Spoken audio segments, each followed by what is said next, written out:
Thank you very much indeed, Professor Asma, for that very comprehensive and wide-ranging discourse on Islam and modernity and liberal Islam. And it's very heartening that your conclusion is that liberal Islam in Muslim majority countries is still alive and well. And I hope it's still alive and well in our local context in Malaysia. I would like to invite now our first discussant, Dato Dr. Ahmad Farouk Musa, who is the CEO of the Islamic Renaissance Front, the organizer, together with G25, of this afternoon's seminar. I don't think he needs any introduction, but for those who are not really familiar with him, Dato Dr. Ahmad Farouk Musa is an academician and researcher at Monash University and a cardiothoracic surgeon, who strangely enough is also a Muslim scholar, and a very good one at that. As an ardent researcher, he has presented his work at prestigious conferences across Asia and Europe. He is actively involved in civil society and the emerging discourse on post-Islamism. He was the vice chairman of Bersih 2.0, a powerful coalition, we all are familiar with Bersih, a powerful coalition promoting free and fair election, and a founding member of the Muslim Professionals Forum. He is currently a commissioner at the Commonwealth Initiative for the Freedom of Religion or Belief, based in Westminster, London, a director of the Centre for Combating Corruption and Cronyism, C4, and also a research fellow at Sekolah Tinggi Filsafat Islam, STFI Sadra, Jakarta, Indonesia. May I now invite Dato Dr. Farouk to take the floor. Thank you. Thank you very much, Dato Noor, Farida. And Assalamualaikum warahmatullahi wabarakatuh. To our honored guest, Professor Dr. Asma, Afsaruddin, and my fellow panelists, Dr. Isham, Pawan, Ahmad. I think this is a very interesting topic. And as you expect, that, this morning, someone texted me that, this forum has been vilified on Facebook, and saying that we are the promoters of deviant teaching in this country. So, I do not know whether they understood the way that, Prof, you had started very well from Weber, Habermas, and continue with the Islamic ideologues, like the Muslim ideologues like Abdul Reza Afghani, and later on to Syed Ahmad Khan, Iqbal, and then Fazlur Rahman, of course. Yeah. And I think that Prof had started with very well description about this topic, and I think that my task now is to basically focus on this particular aspect, especially in this country. Because when we talk about liberal Islam, in this country, people put everyone in one basket. In one extreme, they will put Sheikh Yusuf Al-Qaradawi in this liberal basket, and on the other extreme, you have Ayyan Hirsi, another extreme liberal in the same basket. So it's very difficult to discuss this topic. You really don't know how to define what is meant by liberal Islam. And I think that the most important thing that I wanted to say, because Prof, yesterday you had mentioned about the 3 C's, right? But I think that the most important, the crux of the idea of liberal Islam is basically embedded in this particular verse from Surah Al-Isra, chapter 17, verse 10. وَلَقَدْ كَرَّمْنَا بَنِي آدَمَ. And indeed, we have conferred dignity upon the children of Adam. Now, if you look at this particular verse, and it has been described by Muhammad Assad, not the Assad that you mentioned. The Assad you mentioned is the son of Muhammad Assad, Talal Assad. If you look at the description of translation and explanation by Muhammad Assad, commentary by Muhammad Assad in the message of the Quran, he mentioned that the most important thing is that This dignity is manifested by certain capacities. Foremost among them are reason and free will. I think this is the most important thing that defines what liberal Islam is all about. There is the ability to reason oneself. And this is the main dignity that is given from Allah to all of us, all human beings, irrespective whether they are Muslim or non-Muslim. And free will, when we talk about free will, is the ability to choose, to discern, to be able to decide for ourselves. You know, whether we want to be a person who believes in God or we do not want to believe in God. Right? That's the entire aspect of freedom, right, that we're talking about. And Asad says that dignifying human beings necessitates the respect and the protection of the well-being and the free choice of human being. That is why there was a chapter in Akil's book, Islam Without Extremes. A book which has been banned by the previous government in English and also our translation in Malay. Both English and Malay for the first time. You know, normally they would just ban the Malay version. But this particular book was banned, the English version was banned as well. There was one chapter, the chapter entitled Freedom to Sin. When we talk about, and I had spoken about this freedom to sin in a few forums, and people say that, you know, we are advocating people to drink wine or to fornicate and so on and so forth. But freedom to sin is not that. Freedom to sin is basically the choice that is there in every human being to choose.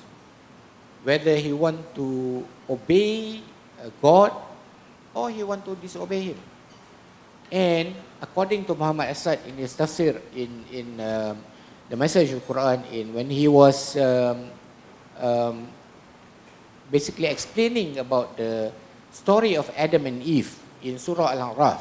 Okay, Surah Al-A'raf, he mentioned this ability, what you call as the fall from grace of Adam and Eve, right? He explained that it was basically this choice that Adam suddenly realized that he has a choice to disobey God. And that makes him a sentinel being that can discern between, to choose a free will, to choose whether to obey or disobey. And that's the most important thing from the concept of freedom to sin. Right? I hope you get this clear. And I know that there's live streaming and there are people out there who might be, you know, watching this and, you know, trying to translate in their own way. But I'm trying to say that the freedom to sin is basically freedom of choice. It is our own freedom and our own free will. So, according to, I quoted this from Akil as well. Even though, Prof, even though you said that the founder of liberal Islam was Afghani and Abdul, right? But Akil took a little bit back, right? Yeah, he's a third. So that's why he was trying to say that initially it came from Nemik Kamal, one of the, what do you call, the activists. They are known as the Young Ottomans. Young Ottomans are different from Young Turks, okay? Young Turks are this Mustafa Kemal Atatürk and his friends. But these are the Young Ottomans. They were before Kemal Atatürk, right?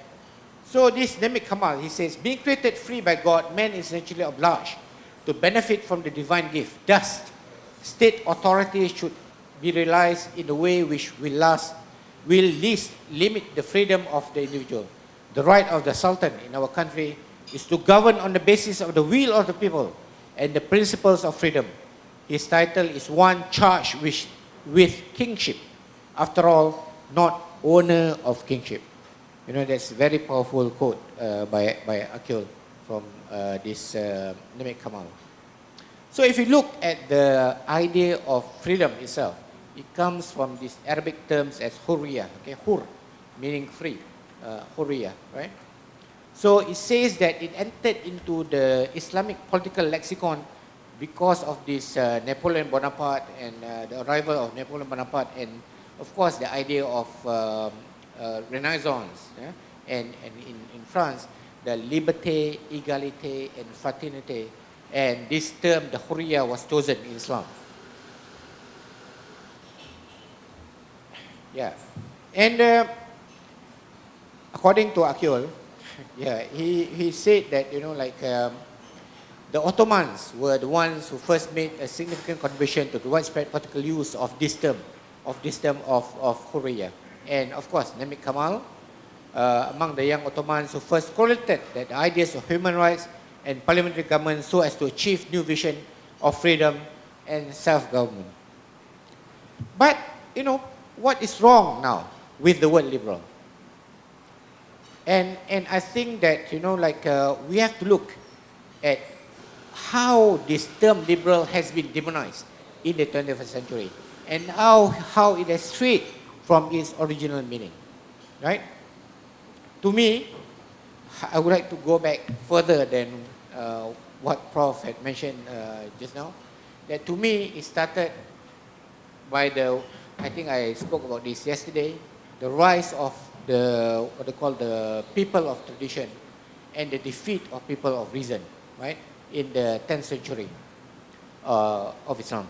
So in the 10th century, that is what they call the rise of the Ash'arites. They are the predominant people in this particular country, and to the defeat of the Mu'tazila, right? And these are the people of reason. As I said yesterday, of course, initially the theological foundation of the Ash'arite was founded by Abu Bakr Ash'ari. But the final blow, or the death blow, was actually being given by this very influential theologian by the name of Imam al-Ghazali, right? And he says, you know, according to human reason teaches us to question things, to discover things, and to make new laws for better governance. But to al-Ghazali, this reason is the greatest enemy, right? Because he says there must be an unquestioning submission to the will of God. Meaning to say that what I mentioned yesterday about this theory of occasionalism, that everything happens because of the will of God. So if you look at his important treatise, Tahafut al-Falasifa, the incoherence of the philosophers, he set out to show that reason led to nothing but darkness and contradiction. And that only light that shines the mind of man is the light of revelation.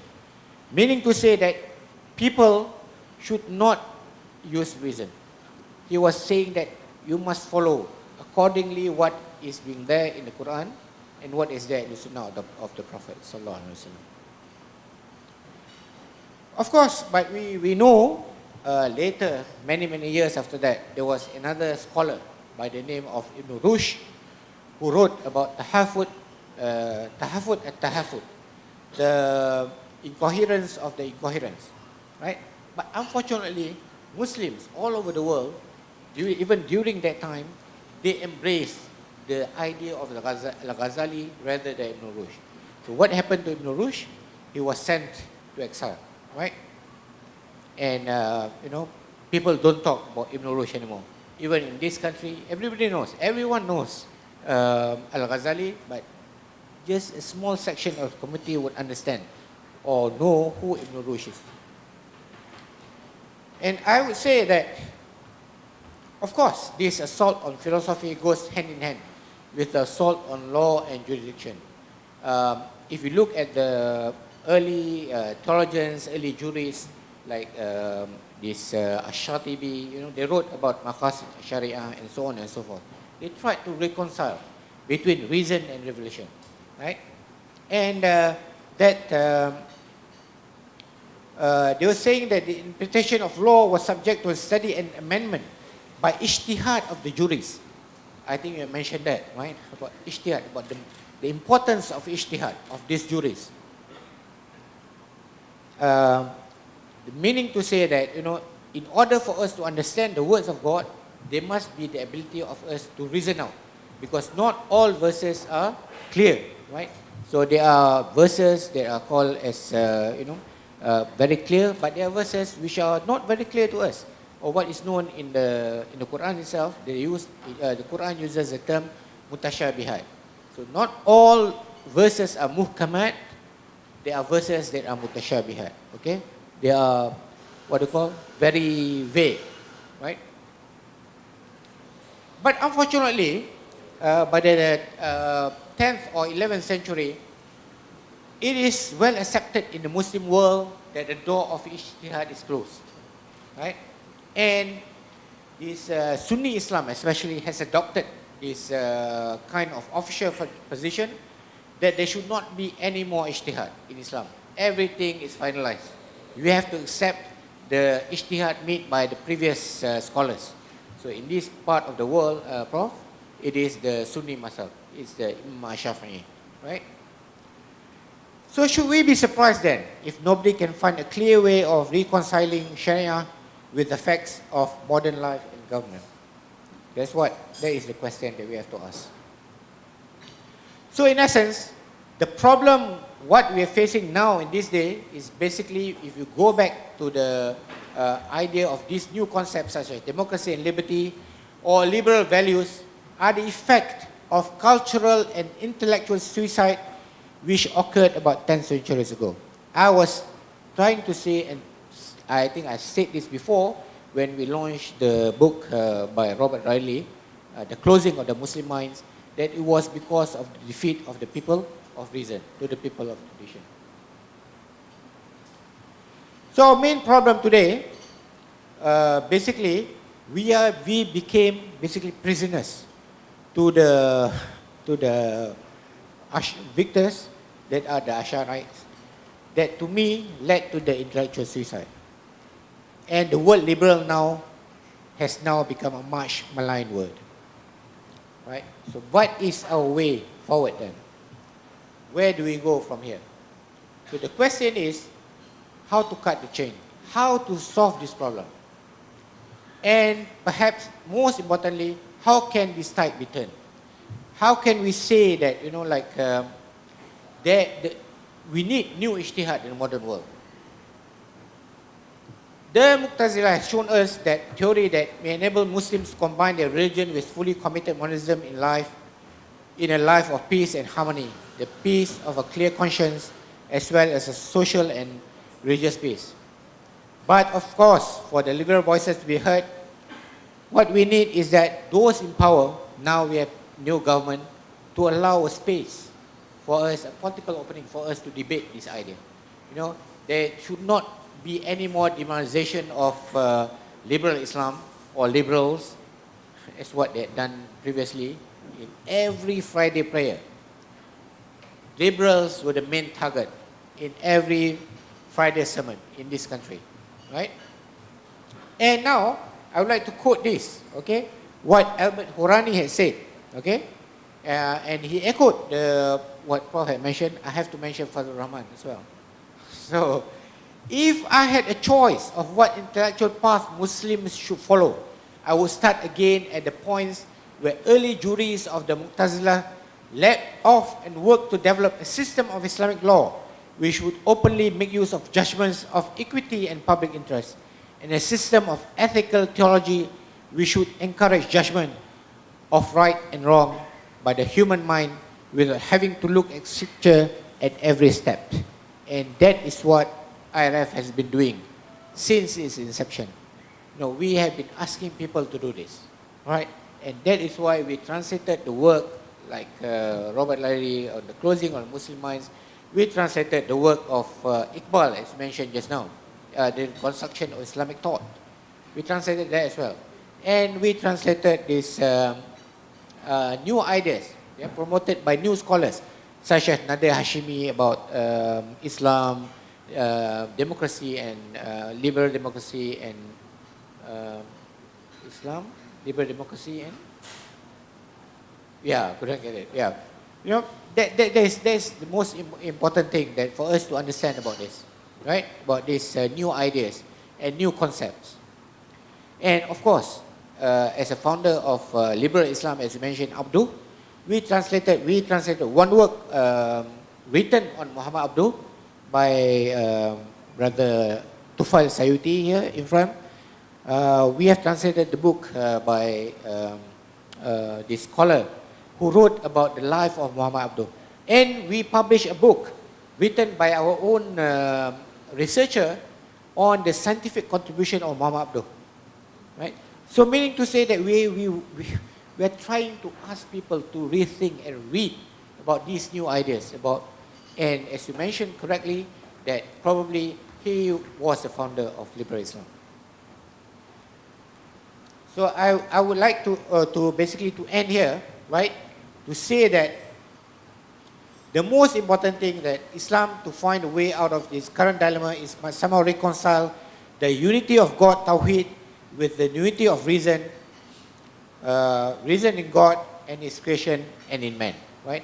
This is the most important part that we have to follow, to be able to liberate our mind and to use our reason to find solutions for the problem that we're having in the 21st century. Thank you very much. Assalamu alaikum.